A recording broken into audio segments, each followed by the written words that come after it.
So, at the Camberley Car Show, and I'm here with Edd China. Hello, Mr. China. How you doing? We interviewed you a couple of years ago. Yep. We had a great time. I'm a little tiny bit older now, but I'll tell you what, you've had a bit of work done. nice, isn't it? It's actually relaxation. It's not working as hard as I was. But, Okay. yeah, So I want to talk to you about the past 2 years. Yep. Yes, obviously you've got a book now. Yeah, indeed. Look at that. You see, you can buy that immediately. £20 in all excellent bookshops. Look at that. Amazing. Anyway, yes. Or you can buy it here. Or we can buy it here right now, actually, but that's not going to work on the video, is it? It won't, will it? No, because it'll go out in a couple of weeks' time, so yeah. But yes, so we've been doing that. That was quite a good fun sort of process, because it's one of those weird things you have to relive kind of everything, and you kind of then suddenly realise all those anecdotes you used to have are actually quite dull when they're written down, and then you worry about whether anybody cares or whatever. So it's been an interesting process, actually, and it was kind of nice. Unfortunately, my mother died last year, and so she actually got to find out that I just signed the contract the day she died, actually. So she kind of knew. And she knew it was coming, so it was quite nice as well. So it's nice. Yeah, oh, that's really nice, isn't it? So it's so with the book, how do you actually go about? Do you lock yourself in a room, or do you pretty much? Well, actually, they came to me. So Virgin sort of said, "Well, we'd like to write a book," and it's like, okay, I hadn't really thought about that. And then so we went through their normal process. So actually, they had a ghostwriter set up. So normally with this kind of thing, they come in and they just do loads of interviews. So just try and get the stories out of you first, and then they try and then collate them and make some kind of sense of it. And then the editors actually had an idea about. They wanted it project-based, so really the chapters are sort of that way. And then we read the very first chapter that this guy had started, and it was a nightmare, absolute disaster. So I went, oh, okay, let's try again. So actually, and it just wasn't me, it wasn't my word. So in there, we actually ended up writing it from scratch. But at least then we had the sort of the chapters to start with. And sometimes, like literally just the heading is enough. Yeah. And you kind of set you on a train of thought, and you start writing and writing and writing and writing. And then you kind of, I mean, we got into a real routine, because by the time we actually got around to starting, we had like about a month left of the deadline. Typical me. So it was pretty intense. And so we kind of like get up really early in the morning and just get on with it. And then basically I'd write, then Imogen would then kind of proofread it in a way, and then sort of cross those, not even that out there, you know. So then it was just great. So it was a really lovely collaborative sort of thing. And we'd run up and down the garden to try and, to just try and keep everything flowing. And so it was really quite an intense time. And then as soon as we'd kind of got it done, then it was literally all the sort of the reversions and stuff, or the rewriting and stuff, and they do all the error checks and legal stuff. So you're doing all that mad, frantic stuff, and then it's the photos again. So it was really, really intense. And then after all of that, we then had to do the reading. So you can actually get the book as a talking book as well, which is kind of cool. Is that with you? Yeah. So I had to read it out loud for the weekend, just to try and get the idea of it, and then it took 3.5 days to record afterwards, which was quite fun. So, and then that's when you find out all the mistakes you'll be making, which is a nightmare. So we thought we corrected everything, and there was still more in there. So it was pretty good now. But yeah, it's been good fun. Okay, excellent. So it's not as easy writing a book as you thought. Well, it's one of those things that I've often wondered what it would be like to write a book. And the really interesting thing is, you think about people who do novels and stuff. They sort of say, well, often the characters or the story kind of writes itself, and that's actually very much the case I found with the chapters. So each chapter is actually quite different. And they didn't want it sort of in a chronological, because it's memoirs, not autobiography. So it was more of just ramblings, frankly, like my brain normally works. So I just got off on these weird tangents. And actually, that's the fun bit. So that near the end, I mean, it's almost, I'm not quite on a soapbox preaching, but there's kind of like, you just went off on this almost like an article. Yes. And another one will be much more like reminiscent of stuff. And so it's quite interesting. So each chapter kind of gains its own character, and you can't kind of really control it. In fact, we did way more words than we were allowed. So you when you do a book, they ask you to do so many thousand words. Yeah. And then we smashed it. So they've cut a load of stuff because clearly that was just too dull, or didn't fit between the covers. So there we go. Okay. Could they not print smaller? They could have done, but I wouldn't have been able to read it. So. My arms are only so long, frankly. Yes, I had the same problem as well. Right, let's talk about this. This is absolutely fantastic. Now, is this roadworthy? Absolutely, drove it here today. You drove it here? Yeah. You drove.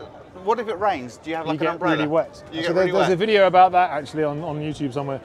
We did some stuff with, I think, was it Drive Tribe or something? But anyway, so it was, you just get completely soaked, and then you just drive fast once the rain stops, and it all dries again. Okay, we are actually sitting on a sofa. This is actually a sofa. It's soft furnishings. It goes back. It's called the casual loafer, because it's dodgy rhyming slang for sofa, obviously. It's set the world record at 87 miles an hour. I don't know, 21 years ago. Yeah, 21 years ago this year actually. So yeah, so fastest furniture.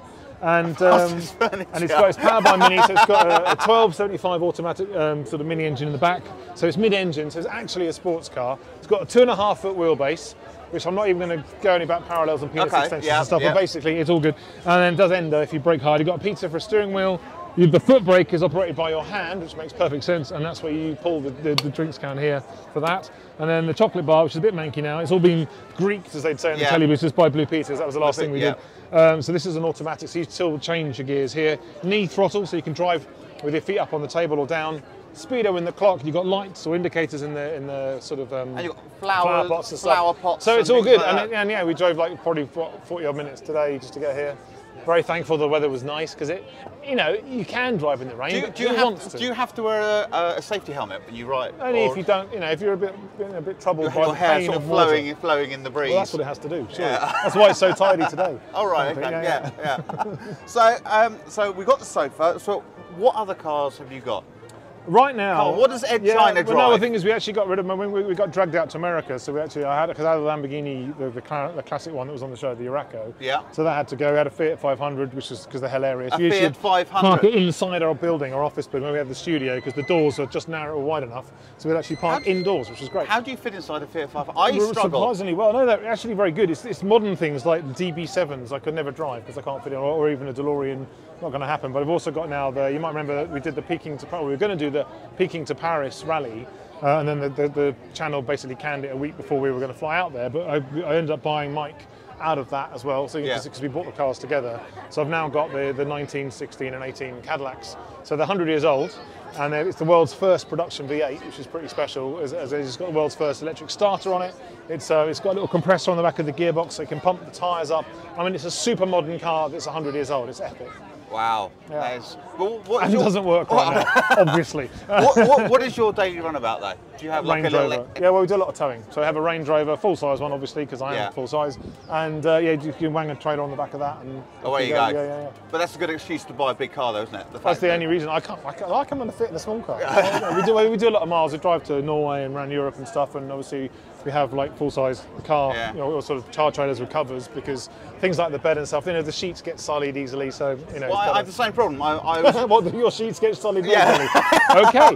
No, I was looking for a Mondeo estate, a nice family car, and this Chrysler 300 Tourer came up, and suddenly, I bought it. Yeah, okay, that happens. It happens, but it was the same price. So actually, I know this is the 50th anniversary of the Italian job.